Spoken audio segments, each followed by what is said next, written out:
Warning. Our YouTube channel and its videos may contain scenes, language, and content that may not be appropriate for all audiences. These videos include surveillance footage, undercover pursuit of suspects, actual police and rescue operations, and fearless confrontations. If you do not approve of the content, please do not watch our videos. If you wish to continue, we strongly advise that you proceed with caution.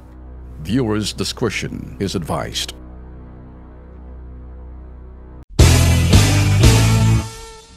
Baba na ho natin ng music mga boss. Mahaba pa yung intro niyan. Baka mamaya habang nag-livestream tayo sa Facebook. Ang gagawin naman ng Facebook puputulin, mawawala tayo sa era dahil alam niyo ho kasi paggamit ho ng mga scoring or bed kahit wala hong vocals, nadidetect ho yan ng YouTube. Hindi lang YouTube, pati Facebook. So kaya minamadali agad ho natin, ano? Anyway, kung sakaling di nyo ho makompleto itong ating programa ngayong Lunes, mga boss, ito ho'y uploaded. As a matter of fact, sa harapan ko ho, meron ho tayong staff na talagang ito ho'y naka-record ho tayo for upload. Iba ho yung videos na ginagamit ho natin for YouTube. Ganon din ho sa aming website. Iba naman ho itong live stream ho natin sa pamamagitan ho ng Facebook. And yan ho'y nakikita nyo ngayon on my site, this site. Okay?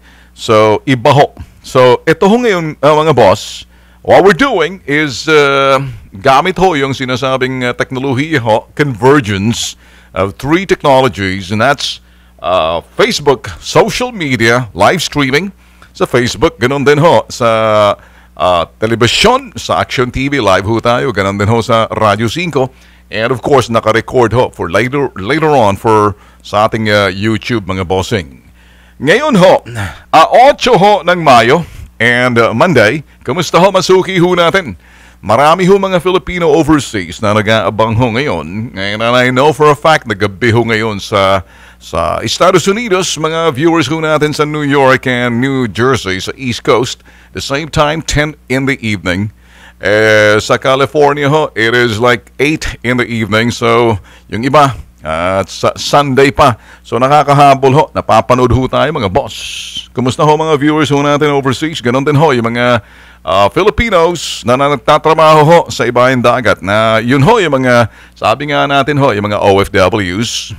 And that is sa Middle East. Ganon din ho sa ASEAN countries. Ito ho yan sa Malaysia, Indonesia, Thailand, Singapore, Brunei, Vietnam, Laos, Cambodia. And meron din ho sa Korea, Japan. As a matter of fact, it's down under sa Australia, sa Europe. Saan man kayo naroon pag mga Pinoy ho overseas?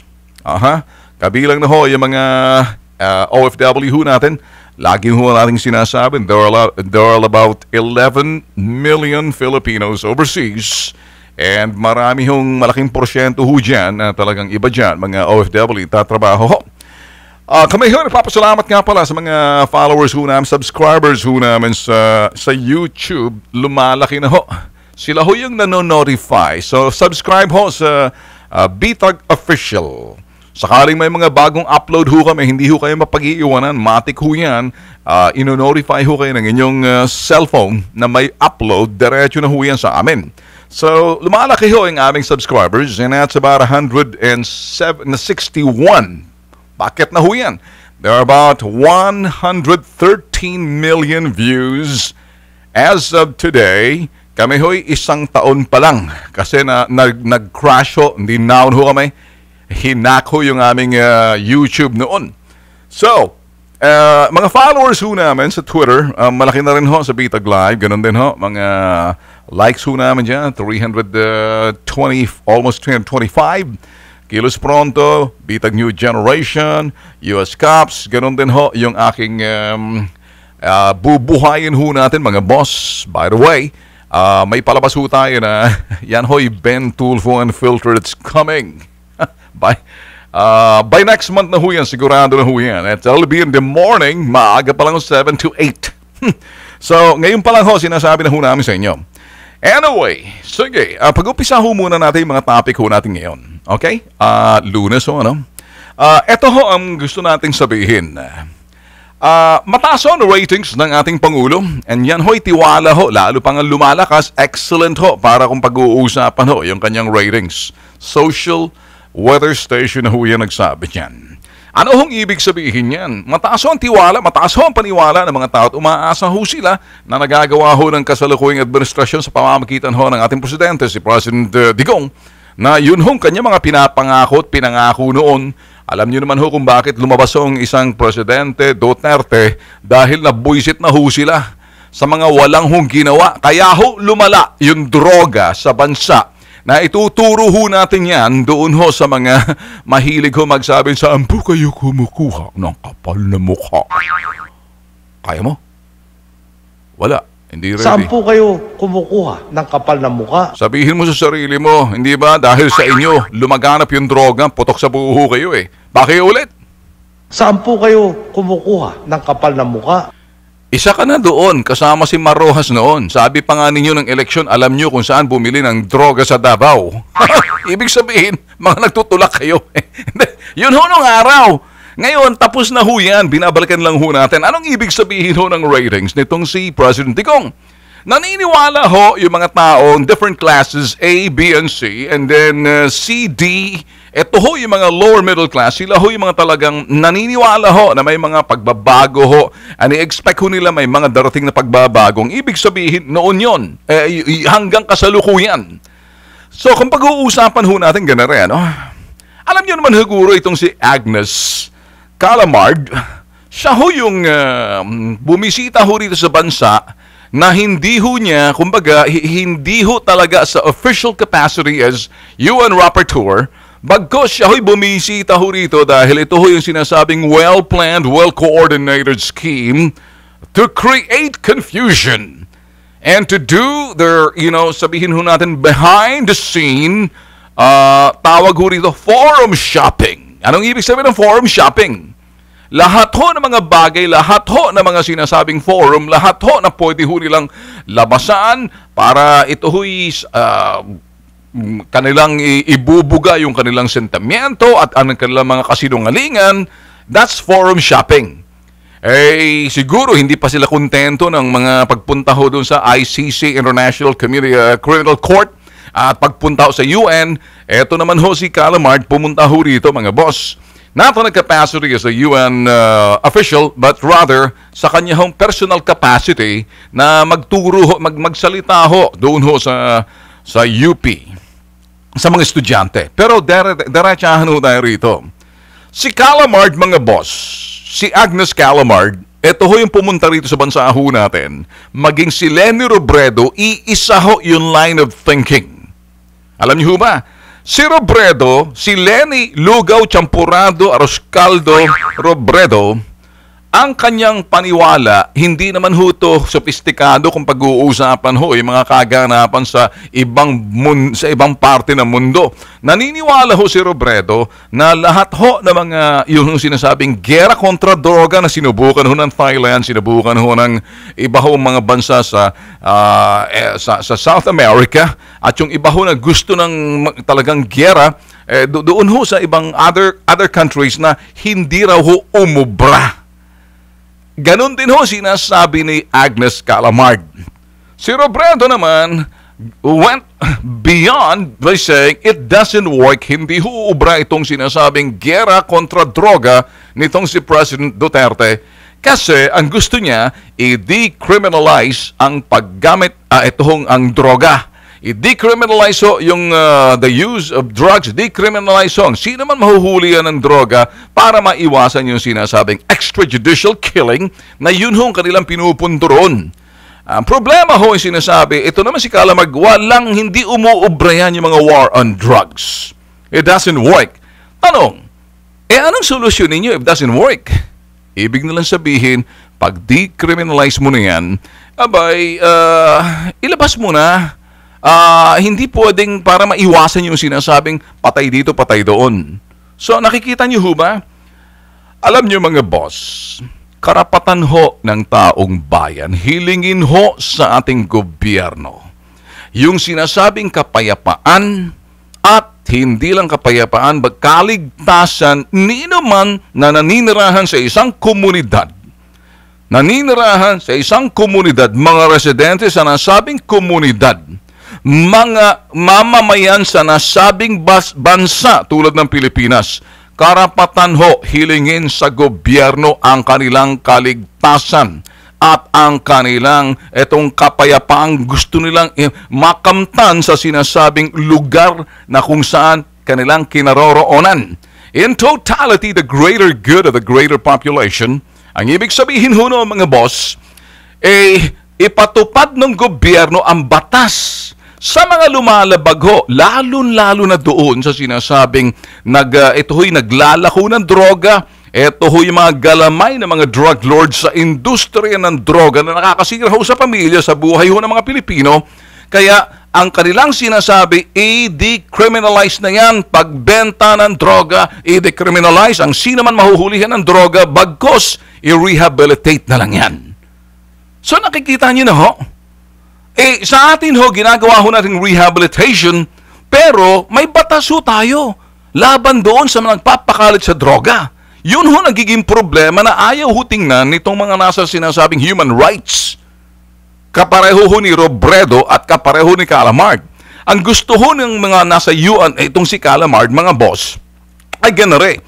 Kung anumang karapatan ang sino mang kababayan ho natin na naninirahan sa isang mapayapang komunidad na kagustuhan ay kanilang kaligtasan labang sa masasamang elemento na naglalako ng droga, nagpapakalat ng droga, nasanhi na mga sinasabing hapang-hahalay kriminalidad, anumang uring kriminalidad, kasi ang sinasabing tinuturtang iyong utak, kinakailangan yang ganyang sinasabing karapatan nitong mga naglalako na sintulad ng karapatan na mga pinoprotektahan ng gobyerno na sinisira ang pamilya nitong mga naglalako ng droga, yung mga karapatan at kapakanan ng mga mamamayan na naninirahan sa isang mapayapang lugar na ang gusto'y seguridad.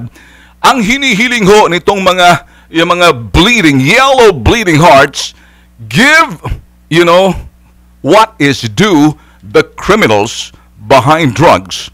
Give them their human rights. Nakikita niyo ba? Mga stupido. Mga bobo. Gustong ipagkaloob yung sinasabing karapatan, yung due process, na wag na silang hatulan. Okay lang kung sila maglako, i-rehabilitate na lang ang kailang mga ibibiktima. Sangkaterbang mga bobo tulad ho nitong si Agnes Calamard, itong si Robredo, isa pa rin itong KKK, kahinaan, kabobohan, katangahan. Sino ba naman ang bugok? Yun na nga ang problema. Yun na nga yung sinasabing evil, ay gusto nilang gawin. Evil, gawin good. I analyze this. Why would you give a criminal elements selling drugs that destroy the moral fiber of a community and the family itself? Why would you give them the same welfare and the same rights as against those people wanting the government to protect them for their safety and peace in the community, the law-abiding citizen entitled to the right from the government to give them safety and security? And then you put this scumbag, this sons of, alam nyo na, mga iho de puto, na kumbaga parang ihahalo mo sila, okay lang sila maging demonyo, manira ng pamilya, kasi ala ng batas na sinasabing kakatakutan ito mga iho de puto na gumawa ng krimen sa pamamagitan ho ng industriya ng droga, kasi ang gusto ni Lenny Lugaw, Champurado, Aruscaldo, Robredo, i-decriminalize. Ang ibig sabihin, patibayin yung industriya ng droga. Ang gobyerno ay habaan ang PC. Habaan ang PC, hayaan silang ipagpatuloy ang pangangalakal ng droga. Nasa sa gobyerno na, ipatupad ang batas, bantayan ang kalang ginagawa na wag sila makapagbenta ng droga, pero wag mong ikukulong. Kung manlaban, wag mong papatayin. Buhayin mo. Kung may namatay na sila at nasirang pamilya, may karapatan sila dahil buhay pa sila. Yung mga namatay, tapos na. Bobo. Hindi ho ba? Bobo. You understand what I'm saying? Why would you give the equal rights and protections of those peaceful and loving citizens, asking the very right of what the government is all about for the safety and not only for the safety, as well as, and the safety and the peace within the community. You can't have both. It's the war of good and evil. Drugs is evil, especially those peddling them, the drug lords selling them, that destroys the family.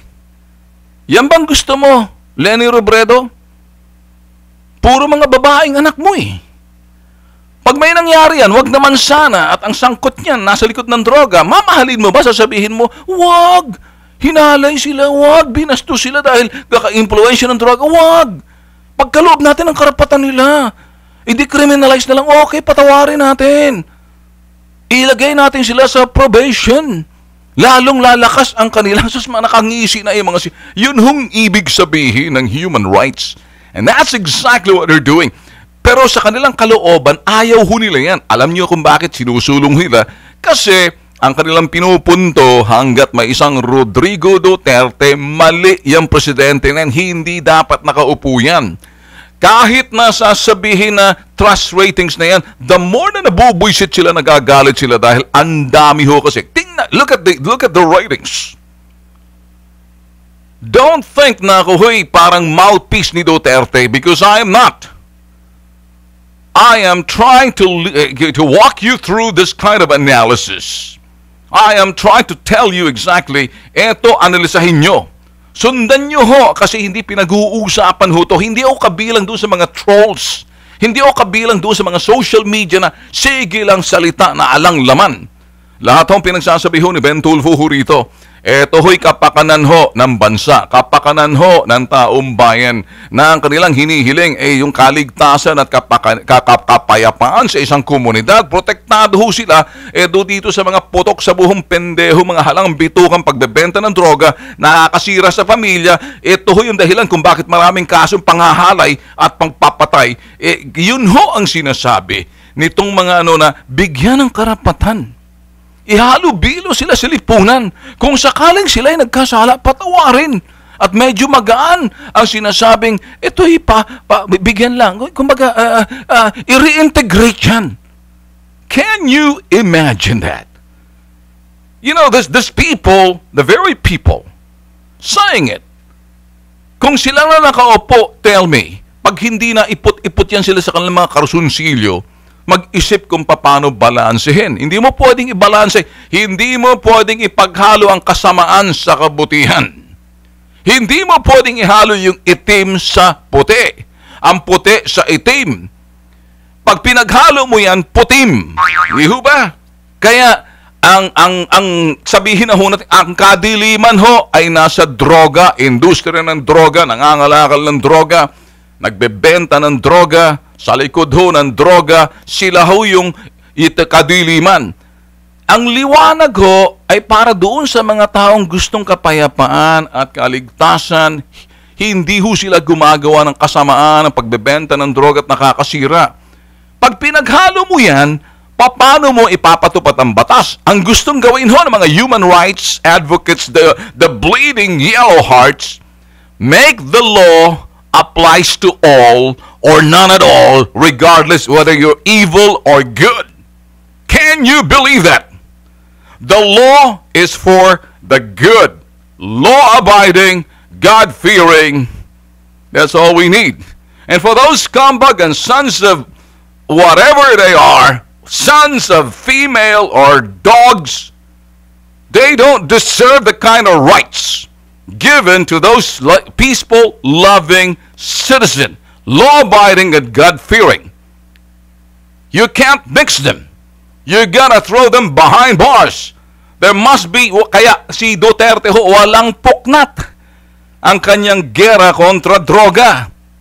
Ito ho ang dahilan kung bakit nagkakyaw-kyaw ho si Calamard, Agnes Calamard, talking to the world of academe, going sa UP, Ito ho'y kachokaran ho yung sinasabing Free Legal Assistance Group or FLAG. Ganon din ho yung kay Chito Gascon ng Commission on Human Rights and doon ho sa UN na ito ho sila ay puro mga yellow bleeding hearts. Na kasama ho yung mga yellow media, New York Times, and the rest of the other media doon na pinagtatawanan ho ni Donald Trump, sinasabi ho ni Donald Trump, the mainstream media, the yellow media, na binabastardo ho and call them fake news. Eto ho yung mga nagkakasama-sama. And now, tayo ho rito sa Pilipinas, pinakikialaman. Tinuturuan ho kung paano patakbuhin ang ating gobyerno. Sinasabi sa taong bayan na hindi masabi ng diretso, tanggalin niyo yung Rodrigo Duterte, hindi kayo ligtas dyan, mamamatay tao yan. Yang kanyang sinasabing giyera kontra droga, maraming namatay dyan. Yan ho ang kanilang sinasabi, maniwala kayo hindi. Pero para sa akin ho kasi, nililinaw ho natin si linaw ng sikat ng araw, mayroong siyang Ben Tulfo para itong pag-ano nila sa ho rito, hindi ho tayo nagsasalita na sumakasakay, angkas, sausaw sa mga social media, mainstream media ho ako. I'm a journalist. And I'm trying to give you the analysis. Search the facts. Do the fact search. What I'm saying. Wala hong programa, wala hong alternatibo, wala hong mga bagay na pwedeng ituro ho yung UN kung ano ho ang tama pagdating ho doon sa sinasabing giyera kontra droga or pakikipaglaban sa droga. Kaya naman yung ibang bansa, abay, ang sabi ho ni Leonard Robredo, gayahin natin ang Portugal. Nek-nek mo, champurado, arroz caldo. Oh, lugaw. Lugaw na utak mo, champurado, arroz caldo. Sige nga. Kasi sa Portugal, iba ang sinasabing estado ng pamumuhay ng mga tao roon sa Netherlands and some other parts of the world. Hindi ho sila mga dukha, karamihan ho sa atin. Yung mga dukha, kapits at patalim, sila hong ginagamit nitong mga potok sa buhong pendehong naglalako ho ng droga. Kaya ho, pinoprotektahan ng ating pamahalaan kasi hindi ho tayo angat sa buhay. You know, poverty and crime, kahirapan at krimen, dikit ho yan, sanggan dikit yan. Pag ang isang bansa maunlad, bihira ho yung krimen, meron ho silang source ng income. Kung gusto ho nila maging adik-adik, may pera ho sila i-rehabilitate. Sa bansa ho natin, wala na nga makain, magdodroga pa. Abay, anong ibig sabihin? Mga walking zombie na ho yan. Yun hong gustong protektahan ho. You know, under the guise, hindi tamang ginagawa ng mga pulis. Kita nyo ho, yung figures ho nila, mga numero ho nila, sinasabi 12,000, 9,000, puro mga, ito ho yung mga drug-related. Pero pag titingnan nyo ho, inayos na ho yan ng DSWD, Department of Health, para for rehabilitation. Inayos, pinakita ho ng PNP yung sinasabing figures dyan.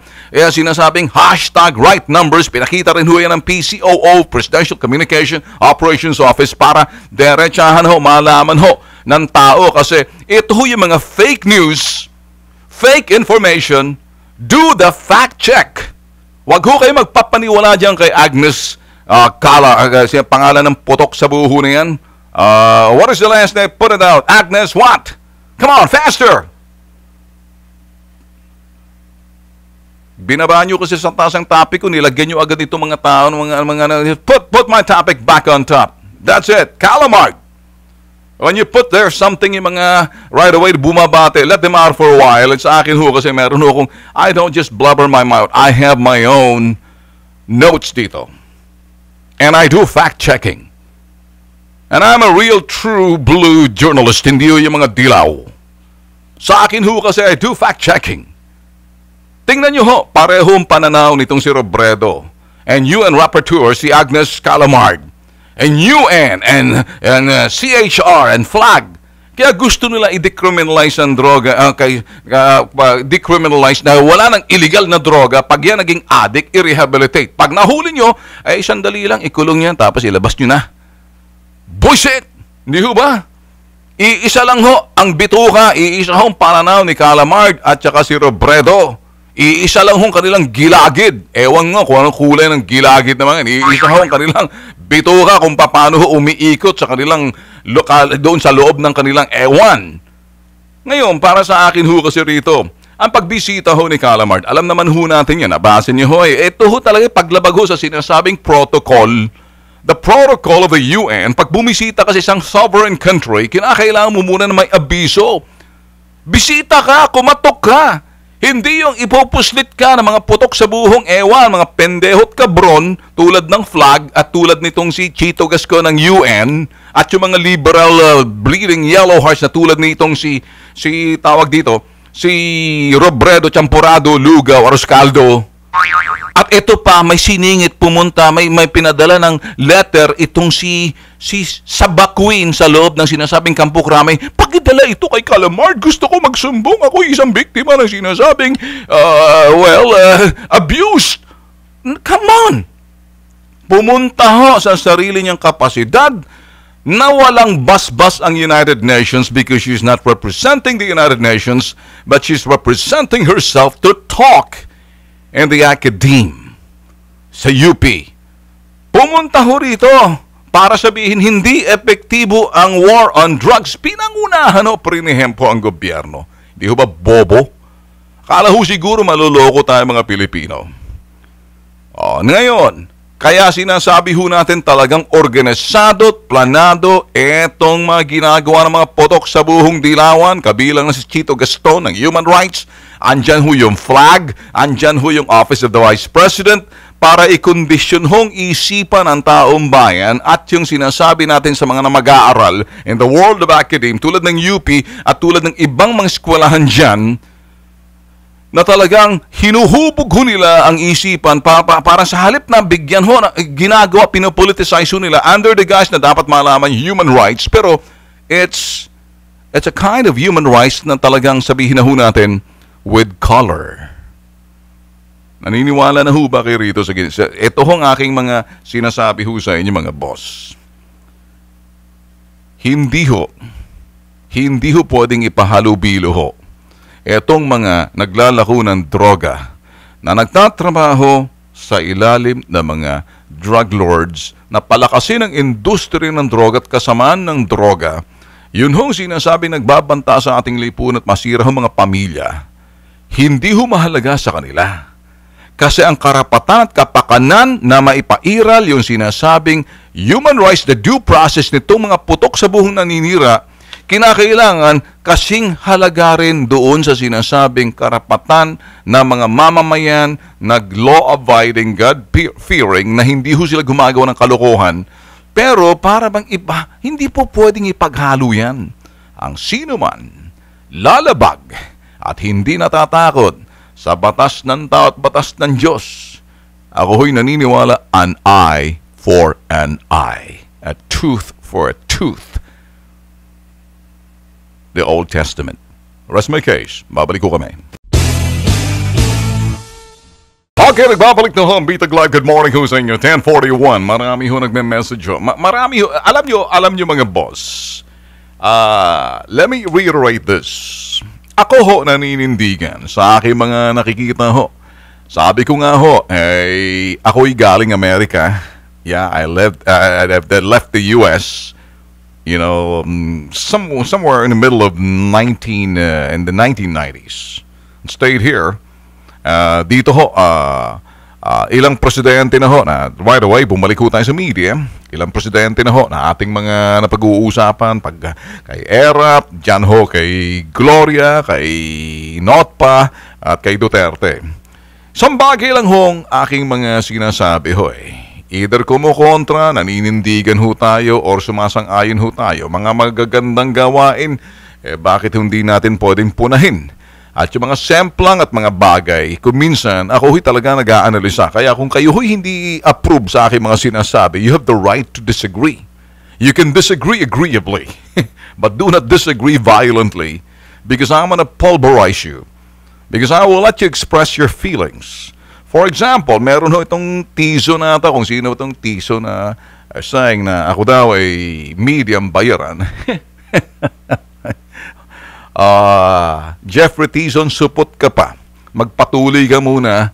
Yung iyong mga kasuputan ay parang mga kupal natin yung kukote mo. You do not.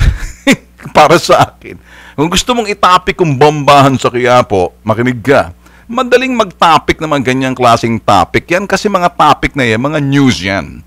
You want me to analyze sa Quiapo? Well, you understand the meaning. Nag-umpisa na ho dyan yung sinasabing gang war. Yun hong unang binomba dyan, na-feature ho namin yung color game sa Quiapo. Na-feature ho namin, pinalabas ho namin dyan. Kasi yan ho dyan, yung pulat-puti or sino ba dyan peryahan dyan. Pinanawagan ho namin sa Kilos Fronte yan. The next day, for whatever reasons, may mga kabataan dyan, gang-gang, ay nagbombahan. Ngayon, kung ano man ang dahilan sa, alam nyo naman dyan sa Quiapo. Dalawang bombahan na dyan, parang ginagamit mo, parang gusto mo sabihin, Tison, dapat mabahala pagkatapos maggulo para yung mga advisory na sinasabing UK, matakot yung ibang mamamayan na parang napakagulo na natin dito. Ganyan ang portrayal na gusto ninyo mga dilawan eh.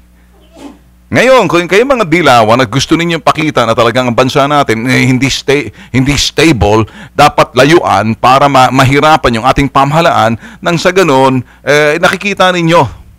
Ganun ba? Ngayon, kung gusto mo bang itapik ko pa yung sinasabing Quiapo, kaya ikaw, Tison, I will not blame if you're gonna get bash doon sa mga taong nagbibigay din ng komento. I'll let you be. And I'm not saying that you're supposed to be bashed, and I can see that you're being bashed doon sa iyong mga komento. You know, don't teach me to be Ben Tulfo. Huwag mo akong turuan maging si Ben Tulfo. Huwag mo akong turuan kung paano yung aking pamamahayag. Huwag mo akong turuan sa iyong kabobohan. Pero ako yung nagpapasalamat pa rin kahit ganun kabobohan mo at kababawan mong supot na utak mo, nire-respeto ko pa rin. Magpatuloy ka muna sa iyong pag-iisip. Okay? Kung hindi, mag-SS ka na lang niya sa tabi-tabi. Alright? Kung anong palagay mo sa akin kung talagang mamalasakit ako sa bahay, kinakailangan talakayin kong bombahan sa Quiapo? Lul! Balita yan eh! It's too early for me to make an analysis whether yan magulo na ba, ISIS. Yung gusto mo sabihin, pumasok ng ISIS, nagbombahan, ganun bang gusto mo sabihin? Dumating ng Abu Sayyaf, para nang sa ganun, magkaroon ng sinasabing hysteria and scare? That's irresponsible. Para sa akin, kung balita yan, let it be news. Okay? Para maintindihan nyo. Kaya ikaw, Tison, good luck. Burahin mo na lang yun. Ako, hindi ko na sinasabi. You got bash simply because people can see. Instead of you listening to the very, yun sabihin na ho natin, ito ho yung say the relevance and the significance ng programa natin. You are trying to say, wag ka mag-topic ng ganyan. Oh, do you want to be, you want me to be, you want to repackage? Gusto mo akong turuan maging Ben Tulfo? Kausapin mo muna ang tatay mo, sabihin mo, tay, paano ako pinanganak? Ganun. Ako ay pumutok sa buho. Pilinano ba ako? Ewan ko. Baka tatay mo sabihin, ewan natin. Hindi ko na kayang sagutin yan. Anyway, ganito ho like critics, ito. There are those in the media, they are, sabihin ho natin, they are journalists, respectable. Some of them with integrity. Some of them, they're seasoned, veteran. Some of them, acceptable ang kanilang ginagawa, they're credible, and some of them full of integrity. But these journalists can also agree or disagree, or agree to disagree, or to disagree agreeably, whatever that you do. Malaya ho tayo pwede mag-disagree or umayon ho. In the same manner, we respect every journalist in their field. Lalo-lalo na yung mga seasoned and veterans sa kanilang pananaw. Ako ho kasi hindi ko pwedeng pagduduldulan ng pananaw ko ho sa iba. Bagkus ako ho'y magsasalita at malayang pamamahayag ho to para ito ho'y maintindihan ninyo. At kayo na ho pamalansit, kayo na hong tingnan nyo na lang ho. You can check the facts and everything that I say. Kasi hindi ho ito mga kumbagay kung anong lumalabas lang ho sa utak ni Ben Tulfo. Eto ho, alam niyo ho itong nangyayari ho ngayon. Marami hong, may mga iba, mangilan-gilan na mga journalists dyan. Sila ho'y mga columnist, sila ho'y mababasa nyo ho sa mga prestihiyosong mga broadsheet. Hindi ko ho sinasabing dilaw sila. Pero makikita nyo ho ang kanilang pag-a-analyze na parang sinisisi ho nila. Eto raw ho, kung talagang itong si Sang Rodrigo Duterte, kiyaw-kiyaw lang daw si Digong. Alam nyo ho ba sinasabi ho nila? Kasi si Digong daw nagsabi, iyan daw yung commission and appointment, talagang kumalat daw yung pera dyan. Kung ganoon, di ba pag-imbestiga? Nakikita nyo, nasisisi pa ngayon ng presidente. Nasisisi ang presidente kasi daw, puro daw kyaw-kyaw na lang to si Digong, sa halip na ipagtanggol si Gina Lopez, parang ipinalapa doon sa ibang mga gabinetik, binabanatan siya. Now, you see, para bang lahat ng mga bagay na gagawin, kasi parang sinasabi, kinikwestiyon ang sinseridad at integridad nitong si Rodrigo Duterte, bakit hindi mo pinagtanggol si Gina Lopez? Sino ba si Gina Lopez? First and foremost, advocate ho yan. Advocate ho yan, and then crusader ho yan. She's a good material department secretary sana ng DNR. Kahit na ako, pabor ako sa kanya. Pareho rin ho ng mga tulfo yan. Kung mag-isip, pareho rin yan, palaban din ho yan. Babaeng may bayag din ho yan. Kapareho ho namin kung pag-uusapan ho, buong loob at talagang haharap na walang sinasanto. Ngayon, itong si President Digong, sinabi niya, nire-respeto ko na lang kung ano itong mga pagpasya ng commission and appointment. Kumalat yung pera dyan, kung kaya't invested interest, blah, blah, blah. Nasabi ni Digong, minasama ho ng ibang mga miyembro ng Commission on Appointments. Isa ho dyan si Senator Lacson. Iba ho riyan, iba dyan na sinasabi, ganyan. Alam nyo, there's such thing as perception. Alam ho ng tao kung paano basihan ng perception. Yan ho'y sa mga sinasabi mo, sa mga kinikilos at galaw mo at resulta ng iyong pinagagawa. Doon ho nabubuo ang perception ng mga tao at mag-isip na nga ba ikay kargado o ikaw hindi. Depende sa ito hong kinahinatnan na mga action mo, palpak or whatever, or tumpak o palpak. Matagumpay o sabihin natin, semplang. Ito sa akin lang ho kasi, bakit ho natin, kumbaga, yung iba naglalarong isipan na parang, kung ikaw talaga naman Presidente Digong, ito hong pananaw nila, analyze this, kung talagang masigasig ka sa gera kontra droga, pinaglalaban mo na ang napakalaking issue ngayon dyan, bakit hindi mo ipaglaban si Gina Lopez tulad ng ipanaglalaban mo sa droga? You get what I'm saying? Eto hong sa droga, kanina ho sinasabi ko, kahit na ho ako, buisit ho ako sa mga nasa likod ho ng paglalako ho ng droga at industriya ng droga, lahat ho yan, krimen ho yan, na bakit mo i-decriminalize. So, kay Digong, I will declare war. Di ho ba? Hindi ako sang-ayon dyan. Gusto ho nila yung paninindigan ni President Digong kung paano niya talagang ipinagtatanggol yung kanyang gera kontra droga, pagtatanggol ho kay Gina. Magkaiba ho yan eh. Ina-appoint ho yan, ikay sasalang sa commission on appointment, nare-respetuhin mo rin. Kahit na mababantot yan dyan, kahit na may bahid ng antot. Yun ho talaga yung proseso ho ng sinasabing demokrasya. Ayun, kung akong tatanungin, sana sa susunod sa mga commission on appointment, hindi na ho sana, kumbaga, politiko, bagkos mga sila ho'y mga nasa retired, mga sabihin ho natin, mga justices, at wag na ho mga politiko, mga pendehong putok sa buho. Dahil sa inyo, mga mababantot na mga politikong putok sa buho, mga mukhang mga namamagang inyo, mga mukha sa mga hatag-ulagay, kung minsan, ganyan naman talaga ang politiko. Pasensyabi lang ho, may mga maanis na politiko, kaya nababahiran kayo. Pag medyo nagsabi, kumalat yung pera dyan, dahil sa kanyang kabantutan, ang tama kay isang Rodrigo Duterte kasi hindi mo pinagtanggol eh. Drawing ka lang eh. Sat-sat ka lang. Yun ho eh. Wala ho silang ibang masabi na parang, why can't you just take a look at the situation that there's that, respect as the co-equal branch that you have to respect the commission on appointment. Kasi si Gina Lopez ako naawa. First, second, and third. 1, 2, 3, you're out. Ngayon, ang sabi nila, sige, para malaman ang sinseridad natin kung talagang totoo itong Rodrigo Duterte, ganitong gawin mo. Ngayon, tinuturuan ho nila si Rodrigo Duterte kung paano maging digong. Can you imagine that? Etong mga putok sa buho, tinuturuan ho si Rodrigo Duterte kung paano maging digong.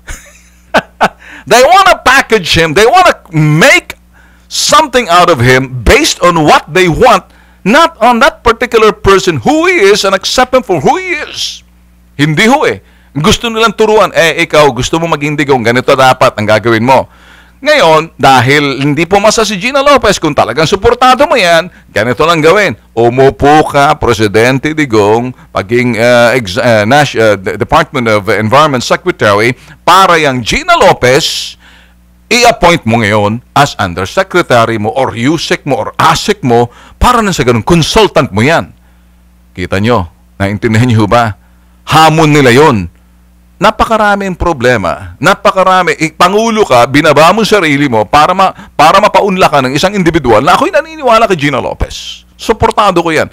Do not put him to the point na parang binaba mo na para lang mapagbigyan ng isang individual, para lang, kumbaga, balik doon sa mga sinasabing putok sa buhong nasa commission and appointment. Kinakailangan ng isang presidente bumaba sa kanyang pwesto at humahawakan yung Department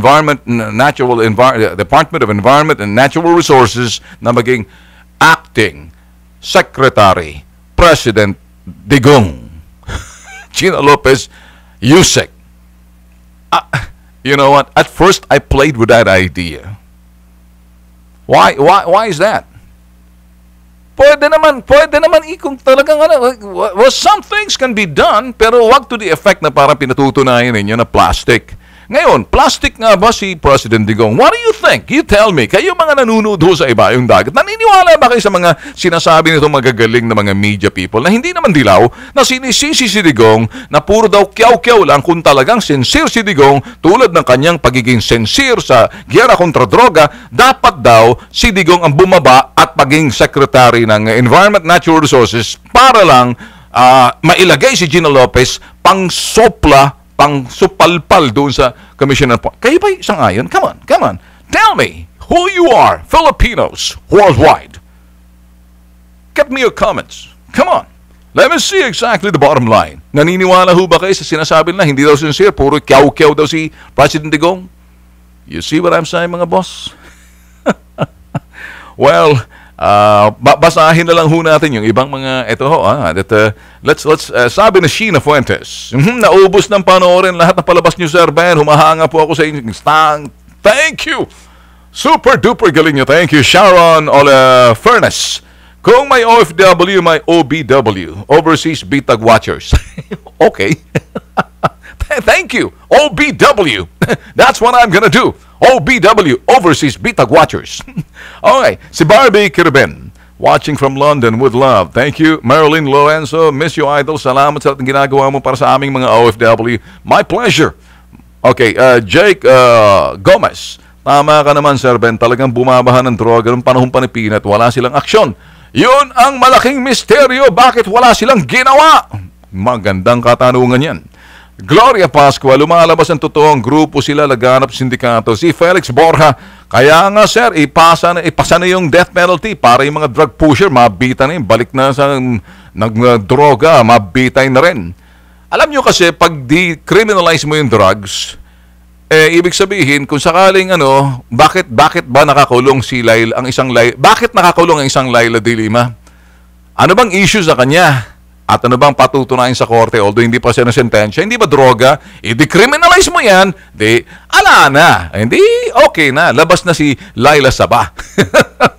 Sa Twitter si Jason, Sir Ben, hindi pakialaman ni Calamares. Sino si Calamares? Alright. Okay, si Agnes Calamard ang bansa nila. Palibasa, nabulag siya sa bulong ng mga demonyong dilawang yan. Si Ronnie Hagpao, anong tingin ng CHR at dilawan ng mga pulis natin? Si Superman?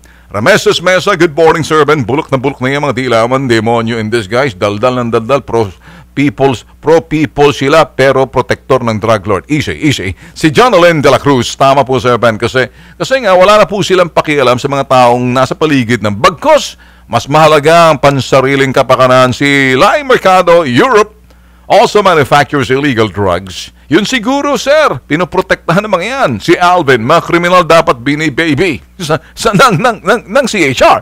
Si Kevin Seprado, hangad, okay, watching from Mandug, Davao City. Sa Twitter, si Ferdinand, they have another thing in common. Calamard and Lenny, they're both sweet potato. Kamote, ibig sabihin. Sa Twitter, Magbagong Pinoy. Then, Agnes. Okay, si Agnes at si Lenny are great protectors of the drugs industry in the Lords. Okay.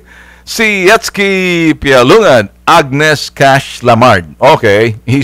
Si LV, ito naman, binabasa lang ho natin. Lugi na kasing negosyo nila, sir, kaya kung ano-ano lang ginagawa nilang kalokohan. Si Laila Wilson, nothing to disagree with you. You're the great journalist. Thank you, True Blue and Hero. Love you, sir, Ben. Thank you. Tex Santiago, tama, si President Duterte. Sa mga na pera-pera lang naman, dami kasi mga mining dyan. Well, anyway, mga boss, we're saying everything dito, that it's only 2 minutes before 11 o'clock.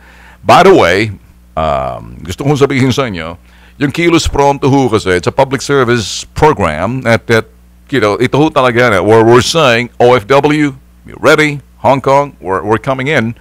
Para ho, kasi ngayon pa lang ho, kami ho talagang officially, nire-reformat na ho namin. Ito ho yung sumbungan na investigahan, serbisyo publiko, aksyon, solusyon, Kilos Pronto ho yan eh. Sinasabi na ho namin sa inyo mga boss, nag-iisang sumbungan, andyan ho sa primetime block ho. Kami ho nasa stasyon ho ng gobyerno. And we're proud to say that because all the instrumentalities in the government, kami ho seryoso.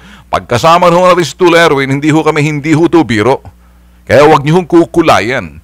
Wala ho kaming pakialam kay polis ka kung sino ka mang talpulanong si Judas Barabas.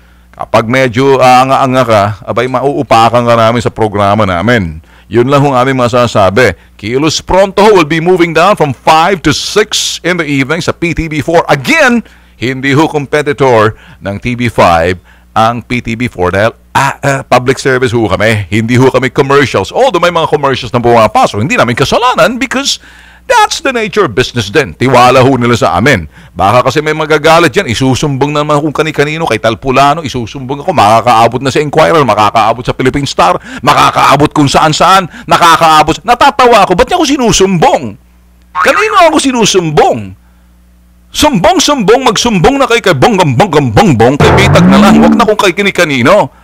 Kung meron mang kasalanan si Bitag na nagawa sa inyo, pinapatawad ko na kayo. Nagsusumbong-sumbong kayo kahit kanina. Ala naman akong ginagawa sa inyo. Baka naiingit lang kayo. Ay, wala na palang oras. See you tomorrow. Adios.